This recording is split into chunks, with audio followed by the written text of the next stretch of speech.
అన్నమాచార్యుల వారి జీవితకాలం 1408 నుంచి 1503 వరకు.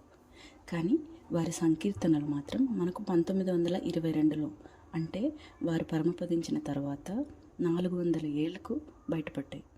ఇవి ఎలా బయటపడ్డాయంటే, ఒక డచ్ మ్యాన్, అతని పేరు అలెగ్జాండర్ డంకెన్ క్యాంబెల్, అతను ఒక బుక్ రాశారు, a grammar of the Telugu language అని. అందులో ఈ సంకీర్తనల గురించి ఒక చిన్న మెన్షన్ ఉంది. దాన్ని పట్టుకొని రీసెర్చ్ చేస్తే ఇప్పుడు తిరుమలలో హుండీ ఎదురుగా ఉన్న గదిలో మనకు రాగి రేకుల మీద 13,000 సంకీర్తనలు దొరికాయి. మొదట్లో అన్నమాచార్యుల వారు రాసినప్పుడు వాటిని తాటాకుల మీద రాశారు, కానీ వారి తర్వాత తరాల వాళ్ళు వాటిని రాగి రేకుల మీద రాసి ఆ గదిలో భద్రపరిచారు. అవి ఈ రీసెర్చర్స్కి దొరికాయి.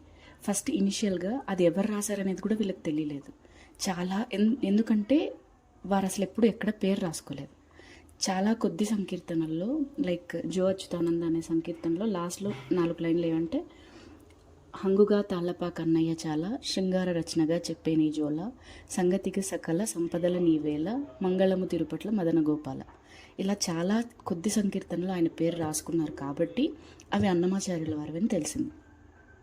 నాకు ఇది చదవగానే చాలా విచిత్రంగా అనిపించింది. ఒక మనిషి చనిపోయిన తర్వాత 400 ఇయర్స్కి ఆయన రాసిన లిటరరీ వర్క్స్ దొరకడం అనేది. దేవుడు అన్నేళ్ళు తన గుడిలో అవి ఎందుకు దాచిపెట్టుకున్నాడు అని డౌట్ వచ్చింది. ముందే ఇవి బయటపడి ఉంటే అన్ని సంకీర్తనలు మన దాకా వచ్చేవి కాదేమో. అదే ప్రసార మాధ్యమాలు వచ్చిన తర్వాత, అంటే న్యూస్ పేపర్ వచ్చిన తర్వాత, టీవీ వచ్చే ముందు ఇవి బయటపడితే అన్ని సంకీర్తనలు మన తరాలకు, మన భవిష్యత్ తరాలకు చేరే అవకాశం ఉంటుందని దేవుడు 400 ఇయర్స్ ఇవి దాచిపెట్టుకున్నారేమో అనిపిస్తుంది.